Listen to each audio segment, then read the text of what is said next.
Anti defection कानून, anti defection law की संपूर्ण जानकारी। एंटी डिफेक्शन कानून भारत में विधायकों और सांसदों के दल बदल, पार्टी बदलने को रोकने के लिए बनाया गया है।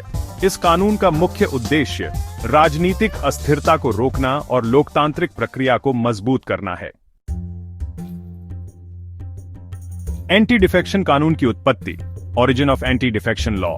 संविधान 52वां संशोधन अधिनियम 1985 के माध्यम से 10वीं अनुसूची 10th शेड्यूल को भारतीय संविधान में जोड़ा गया। इसे राजीव गांधी सरकार के कार्यकाल में लागू किया गया था। संविधान के संशोधित अनुच्छेद 101 संसद सदस्यता से संबंधित, अनुच्छेद 102 संसद में अयोग्यता के आधार, अनुच्छेद 190 राज्य विधानमंडल में सदस्यता, अनुच्छेद 191 राज्य विधानमंडल में अयोग्यता के आधार। एंटी डिफेक्शन कानून का महत्व, significance of anti defection law. पहला, दल बदल को रोकता है, विधायकों के अनैतिक रूप से दल बदलने पर रोक लगाता है। दूसरा, सरकार की स्थिरता सुनिश्चित करता है, बार बार सरकार गिरने की समस्या से बचाव करता है।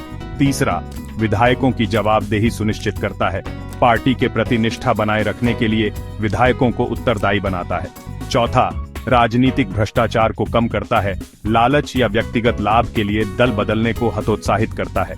पांचवां, लोकतंत्र को मजबूत करता है, जनता के फैसले का सम्मान बनाए रखता है। छठा, चुनाव प्रणाली में पारदर्शिता लाता है, अनैतिक दल बदल की प्रवृत्ति को कम करता है।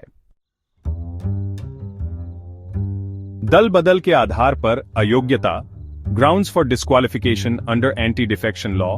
पहला, सदस्यता समाप्त होने के आधार। 1, यदि कोई सांसद या विधायक अपनी पार्टी छोड़ देता है। 2, यदि वह पार्टी के निर्देशों के खिलाफ मतदान करता है। 3, यदि कोई स्वतंत्र विधायक किसी पार्टी से जुड़ता है। 4, यदि कोई मनोनीत सदस्य किसी पार्टी से 6 महीने के भीतर जुड़ता है।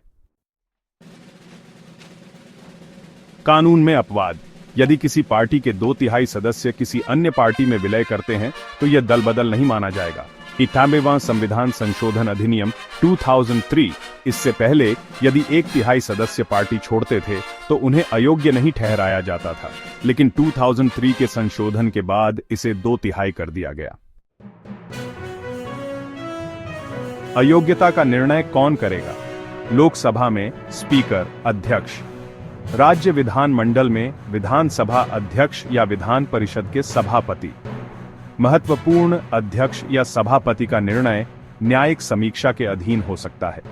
2020 में सुझाव दिया गया कि यह अधिकार चुनाव आयोग को दिया जाना चाहिए ताकि निर्णय निष्पक्ष हो। महत्वपूर्ण न्यायिक फैसले। पहला, किहोटो होलोहान बनाम झचिल्हू 1992 में सुप्रीम कोर्ट ने फैसला दिया कि अध्यक्ष का निर्णय अंतिम होगा, लेकिन न्यायिक समीक्षा संभव है। दूसरा, रवि एस नाइक बनाम भारत सरकार 1996 में यह तय हुआ कि स्वेच्छा से पार्टी छोड़ना भी अयोग्यता का आधार होगा। तीसरा, राजा रामपाल बनाम लोकसभा अध्यक्ष 2007 में सुप्रीम कोर्ट ने कहा कि अध्यक्ष का निर्णय न्यायालय के अधीन होगा। और चौथा, केशव मेश्राम बनाम उत्तर प्रदेश विधान परिषद 2020 में फैसला दिया कि अध्यक्ष का निर्णय न्यायिक समीक्षा के अधीन रहेगा। एंटी डिफेक्शन कानून की खामियां। सबसे पहले, लोकतांत्रिक मूल्यों पर असर। यह विधायक की स्वतंत्र सोच और अभिव्यक्ति की आजादी को सीमित करता है। दूसरा, कार्यपालिका की जवाबदेही कम करता है।